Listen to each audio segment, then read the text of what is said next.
चलिए, good morning everyone. आज के इस वीडियो में हम देखने वाले हैं डीसी जनरेटर के वस्तुनिष्ठ प्रश्न। जैसा कि आपको मालूम हो कि इससे पहले जो है ना प्रीवियस क्लास में हम डीसी जनरेटर के 1 से लेकर के 10 क्वेश्चंस बता चुके हैं। आज चलिए हम 11वां नंबर क्वेश्चन से स्टार्ट कर रहे हैं और ये जो भी क्वेश्चंस लिया गया है ये आपके निम्मी क्वेश्चन बैंक से लिया गया है। तो चलिए हम अभी स्टार्ट करते हैं 11 नंबर क्वेश्चंस। जैसा कि देखिए आपको स्क्रीन पे 11 नंबर क्वेश्चंस दिखाई दे रहा होगा। जैसा कि आप स्क्रीन पे 11 नंबर क्वेश्चन देख रहे होंगे। कहता है गतिशील रूप से प्रेरित ईएमएफ के लिए सूत्र क्या है। गतिशील रूप से प्रेरित ईएमएफ के लिए सूत्र क्या है। तो गतिशील, जब कोई कंडक्टर गतिशील हो तो उसके लिए प्रेरित ईएमएफ का सूत्र होता है BL साइन थीटा वोल्ट, यानी BL साइन थीटा होता है, यानी E होता है BL साइन थीटा।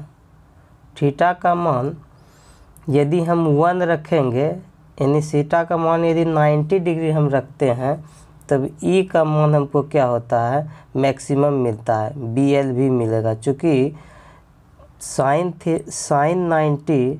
90 बराबर होता है हमको 1। ठीक है, ये याद रखिएगा।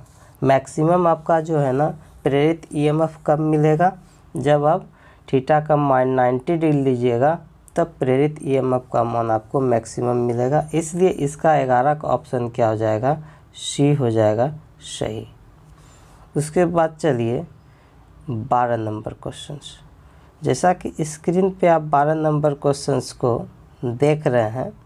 देखिए 12 नंबर क्वेश्चंस में कहता है कि चुंबकीय क्षेत्र की दिशा ज्ञात करने के लिए किस नियम का उपयोग किया जाता है। चूँकि हम पढ़ रहे हैं डीसी जनरेटर, आप लोग को याद रहे कि हम पढ़ रहे हैं डीसी जनरेटर। जब हम लोग डीसी जनरेटर पढ़ रहे हैं तो कहता है चुंबकीय क्षेत्र की दिशा ज्ञात करने के लिए हम लोग किस नियम का उपयोग करते हैं। तो डीसी जनरेटर में हम लोग चुंबकीय क्षेत्र की दिशा ज्ञात करने के लिए हम लोग क्या करते थे कि फ्लेमिंग के दाएं हाथ का नियम का उपयोग करते हैं, जो ऑप्शन नंबर डी क्या है इसका सही है। उसके बाद चलिए हम लोग 13 नंबर क्वेश्चंस की ओर। देखिए 13 नंबर क्वेश्चंस में कहता है कि 13 नंबर जैसा कि क्वेश्चंस आपको दिखाई दे रहा होगा।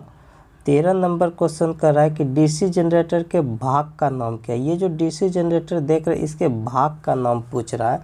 तो ये डीसी जनरेटर के भाग का नाम है योक, या इसी को हम लोग फ्रेम कहते हैं।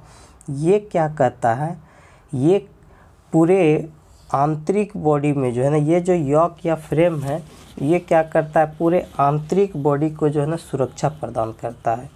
ठीक है, चलिए तो 13 का क्या हो जाएगा, ये ऑप्शन डी आपका क्या होगा, सही होगा 13 का।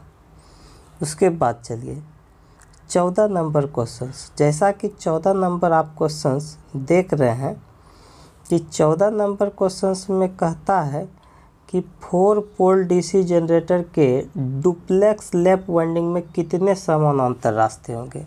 देखिए 4 पोल डीसी जनरेटर के डुप्लेक्स लैप वाइंडिंग है आपका लैप। ध्यान दीजिएगा, जब वाइंडिंग लैप रहता है और हम उस समय समानांतर पाथ की संख्या या समांतर रास्ता की संख्या निकालेंगे, समानांतर रास्ता निकालना है, तब उस समय हम लोग क्या करते हैं, समानांतर रास्ता की संख्या इज इक्वल टू होता है। ध्यान दीजिएगा, समानांतर रास्ता इज इक्वल टू होता है पोल गुना प्लैक्स, पोल गुना प्लैक्स। अब देखिए प्लैक्स मतलब डुप्लेक्स रहेगा तो 2, ट्रिप्लेक्स रहेगा तो 3। इस तरह के देखिए पोल हमारे पास कितना है, 4 पोल है। तो आप यहाँ 4 रख दीजिए और प्लैक्स यहाँ डुप्लेक्स है, डुप्लेक्स लैब है तो 2। इस प्रकार ये आपका क्या निकलेगा, 8 निकल जाएगा। तो 8 देखिए ऑप्शन में कहाँ है, 8 ऑप्शन में कहाँ है। चलिए तो 8 देखिए ऑप्शन नंबर आपको सी में नज़र आ रहा है, इसलिए इसका सी ऑप्शन सही होगा।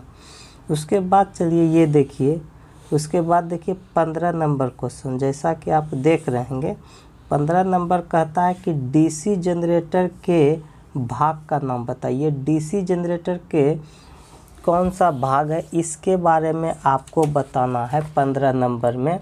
तो 15 नंबर में ये डीसी जनरेटर का जो ये भाग है, ये हमारा कहता है आर्मेचर कोर लेमिनेशन। ये हमारा कहलाता है आर्मेचर कोर, ये आर्मेचर कोर लेमिनेशन कहलाता है, जो ऑप्शन नंबर डी सही है। आपको पता है कि आर्मेचर का कोर क्यों लेमिनेट किया जाता है, ताकि वहाँ पे हमारा क्या हो, ईडी करंट लॉस कम हो, ठीक है। और आर्मेचर कोर किसका बना रहता है, सिलिकॉन स्टील का बना रहता है, ठीक है। इस प्रकार आप इसको देख लिए। उसके बाद चलिए 16 नंबर क्वेश्चंस, जैसा कि स्क्रीन पे आपको दिखाई दे रहा होगा 16 नंबर क्वेश्चंस, जैसा देखिए 16 नंबर क्वेश्चंस आपको स्क्रीन पे दिखाई दे रहा होगा। कहता है कि डीसी जनरेटर में इंटरपोल कैसे जुड़े होते हैं। देखिए इंटरपोल क्या होता है कि मेन पोल के बीच में हम लोग क्या करते हैं, एक छोटा सा पोल लगा लेते हैं, और ये जो वो क्या लगाते हैं, एक सीरीज में कनेक्ट करते हैं, ठीक है। आर्मेचर के वो श्रृंखला क्रम में जुड़ा रहता है, ठीक है। तो वो क्या करता है, ये आर्मेचर रिएक्शंस को न्यूट्रलाइज कर देता है, ख़त्म कर देता है। तो इसीलिए हम लोग कहते हैं कि डीसी जनरेटर इंटरपोल कैसे जुड़ा रहता है, तो आर्मेचर के साथ वो क्या रहता है, श्रेणी क्रम में जुड़ा रहता है। जहाँ मेन पोल है, मेन पोल के बीच में ये क्या रहता है, एक छोटा सा पोल रहता है, इसी को इंटरपोल कहते हैं, ठीक। तो और ये आर्मेचर के साथ सीरीज में जुड़ा होता है, तो इसका ऑप्शन नंबर क्या होगा, ए सही होगा।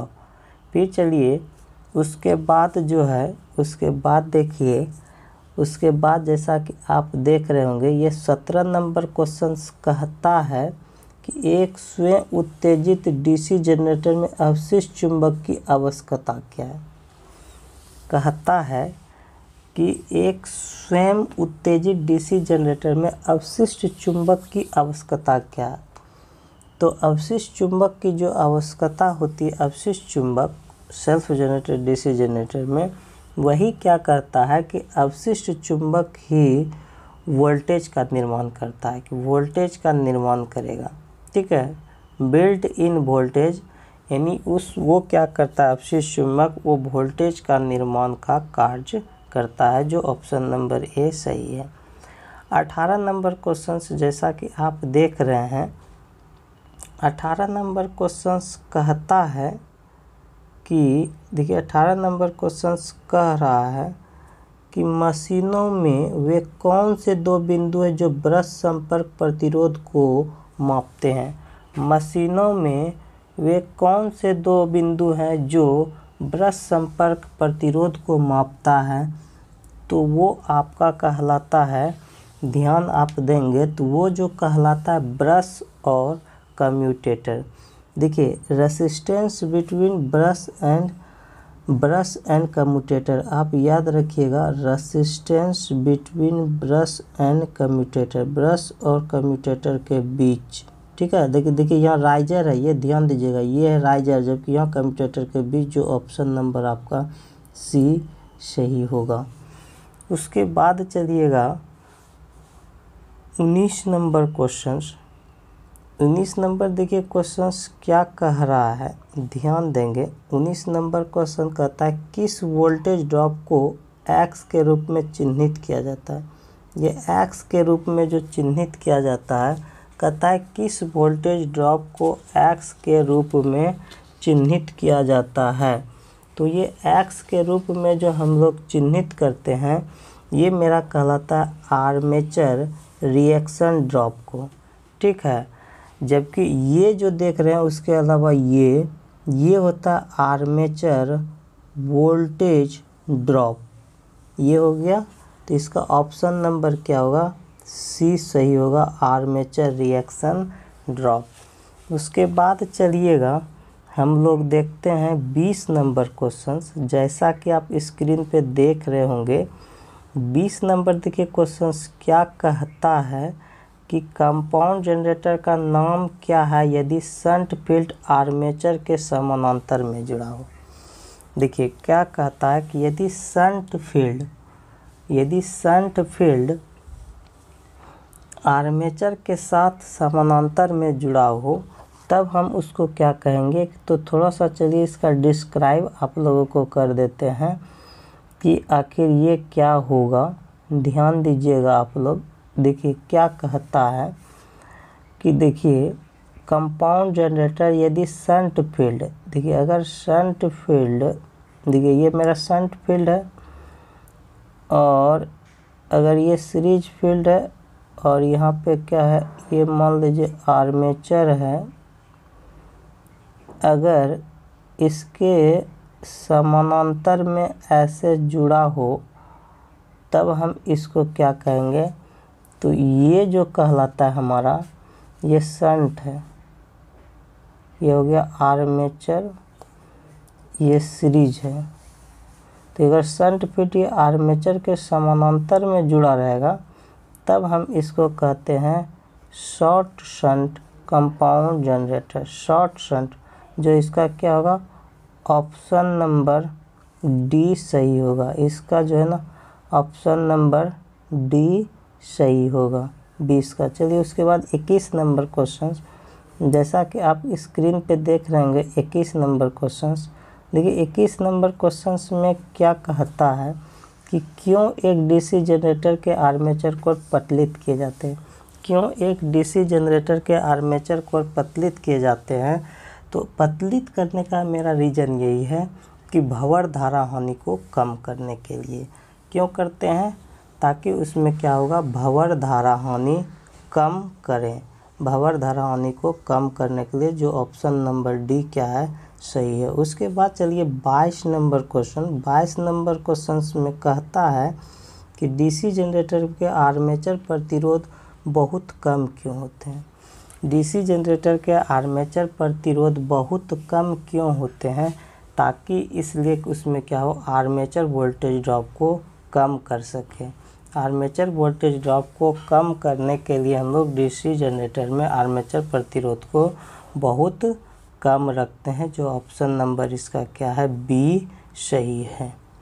उसके बाद चलिए आज के सीरीज का ये लास्ट क्वेश्चन है 23 नंबर क्वेश्चन। देखिए क्या कहता है कि डीसी जनरेटर को घड़ी की दिशा में ही क्यों चलाना चाहिए। डीसी जनरेटर को घड़ी के दिशा में क्यों चलाना चाहिए। ताकि हम लोग इसलिए घड़ी की दिशा में चलाना चाहिए कि इसका रीज़न यही है कि ताकि अवशिष्ट चुंबक की रक्षा कर सके हम लोग। ये अवशिष्ट चुंबक की रक्षा कर सके, इसीलिए हम लोग क्या करते हैं अब कि हम लोग घड़ी की दिशा में ही डीसी जनरेटर को चलाना चाहिए। यदि इसके अपोजिट दिशा में चलाएंगे तो उसका चुंबकत्व तो क्या होगा समाप्त हो जाएगा। इसीलिए जब भी हमको डीसी जनरेटर चलाना होगा तो वो घड़ी की ही दिशा में चलाएंगे। चलिए आज का सेशन को हम यही समाप्त करते हैं और उसके बाद हम मिलते हैं आप लोगों को नेक्स्ट डे डीसी जनरेटर के 24 नंबर क्वेश्चन से। तो अभी तक जो भी कोई विद्यार्थी हमारे चैनल को सब्सक्राइब नहीं किए वो पहले चैनल को सब्सक्राइब कर लें। यदि आप लोगों को वीडियो अच्छा लग रहा हो तो अपने दोस्तों यारों में भी शेयर करें। Thank you.